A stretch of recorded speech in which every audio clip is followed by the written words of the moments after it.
பிஸ்மில்லாஹிர் ரஹ்மானிர் ரஹீம். ஹதீஜா ரலியல்லாஹு அன்ஹா ஒவ்வொரு சிரமத்திலும் அன்னலாருக்கு உதவுதல். ஹதீஜா அம்மையாரை மணமுடித்து 15 ஆண்டுகளுக்கு பிறகு அல்லாஹு தஆலா அன்னலாருக்கு நபி பட்டம் வழங்கினான். ஹிரா குகையில் முதல் தடவையாக அன்னலாரின் மீது வஹி இறங்க ஆரம்பித்தது.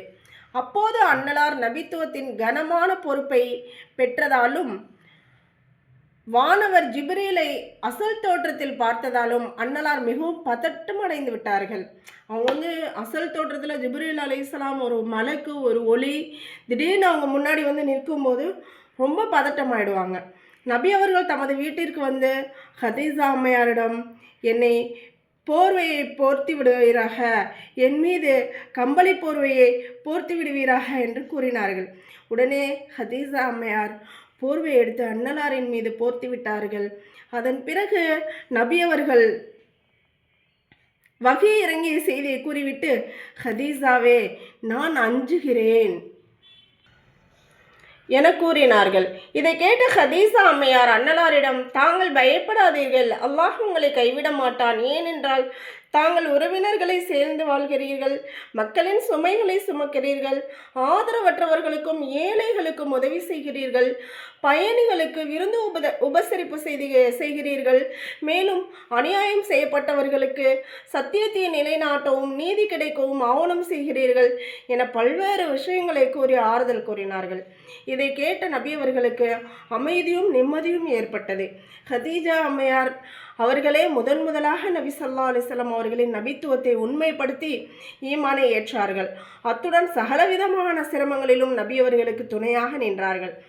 எப்போதெல்லாம் நபி அவர்களுக்கு மக்கா காஃபிர்கள் சிரமங்களை கொடுத்தார்களோ அல்லது நபித்துவத்தை பொய்ப்பித்து சந்தனப்படுத்தினார்களோ அப்போதெல்லாம் அன்னலார் ஹதீஜா அம்மையாரிடமே ஆறுதல் பெறுவார்கள். ஹதீஜா அம்மையார் நபி ஸல்லல்லாஹு அலைஹி வஸல்லம் அவர்களின் பேச்சை உண்மைப்படுத்துவார்கள். மேலும் மக்கா காஃபிர்களின் செயல்பாடுகளை அற்பமாக பேசுவார்கள். நபித்துவம் கிடைத்த 7ஆம் ஆண்டு குறைசிகள் நபி அவர்களையும் அன்னலாரை சார்ந்தவர்களையும் சுவாஃபியா அபிதாலிப் என்ற பள்ளத்தாக்கில் சிறைப்பிடித்து வைத்தார்கள். அந்த நேரத்திலும் ஹதீஜா அம்மையார் தம் வீட்டை காலி செய்து செல்வதற்கு எவ்வித எதிர்ப்பும் காட்டவில்லை. மேலும் வயோதிகமாக இருந்த போதிலும் அப்பள்ளத்தாக்கில் 3 ஆண்டுகள் பல்வேறு சிரமங்களை தாங்கிக் கொண்டார்கள். சுப்ஹானல்லாஹ். ஹதீஜா ரலியல்லாஹு அன்ஹா அவர்களின் சிறப்புகள். ஹஜ்ரத் ஹதீஜா ரலியல்லாஹு அன்ஹா அவர்களுக்கு அல்லாஹு தஆலா வழங்கி அருளிய சிறப்புகள் மற்றும் திறமைகளை போன்று கியாமத் நாள் வரை வேறு எந்த பெண்ணும் அடையவே முடியாது. நபி ஸல்லல்லாஹு அலைஹி வஸல்லம் அவர்கள் அருளியுள்ளார்கள், இந்த உம்மத்தின் மிகச்சிறந்த பெண்மணி ஹதீஜா ஆவார் அப்படின்னு. அன்னலார் ஹதீஜா அம்மையாரை மிக அதிகமாக நேசித்தார்கள். மேலும் நபி அவர்கள் அம்மையார் இருக்கும் வரை வேறு திருமணமே செய்து கொள்ளவில்லை. அம்மையார் வஃபாத்தான பிறகு நபி அவர்களின் வழக்கம் இவ்வாறு இருந்தது. அதாவது தமது வீட்டில் ஆடு ஏதும் அறுக்கப்பட்டால் நபி அவர்கள் அதன் இறைச்சியின் நல்ல பகுதிகளை தேடி தேடி எடுத்து அவற்றை தம் மனைவியின் சகோதரிகளுக்கு கொடுத்து அனுப்புவார்கள். அந்த பிரியம், மனைவியின் மீது உள்ள பிரியம் அந்த குடும்பத்தில் மீதும் இருந்திருக்கு. நபி அவர்கள் எப்போதும் ஹதீஜா அம்மையாரை பற்றியே பேசி கொண்டிருப்பார்கள்.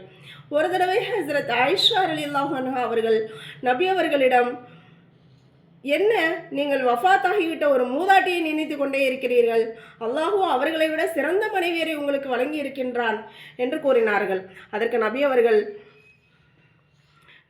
அல்லாஹுவின் மீது ஆணையாக, ஹதீஜாவை விட நல்ல மனைவியை எனக்கு கிடைக்கவில்லை. ஏனெனில் மக்கள் எல்லாம் என்னை மறுத்துவிட்ட சமயத்தில் ஹதீஜா தான் என்னை ஈமான் கொண்டார். மக்கள் எல்லாம் என்னை பொய்ப்பித்த பொழுது ஹதீஜா தான் என்னை உண்மைப்படுத்தினார்.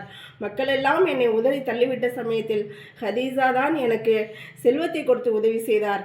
ஹதீஜாவின் மூலமாகத்தான் அல்லாஹ் எனக்கு குழந்தைகளையும் வணங்கினான் அப்படின்னு அவங்களுடைய அந்த சிறப்புகளை பற்றி எல்லாமும் சொல்கிறாங்க. ஆக அவங்களோட சிறந்த மனைவி எனக்கு கிடைக்கல அப்படின்னு சொல்கிறாங்க. முதலாக அன்னலாரை நபியாக ஏற்றுக்கொண்ட சிறப்பும்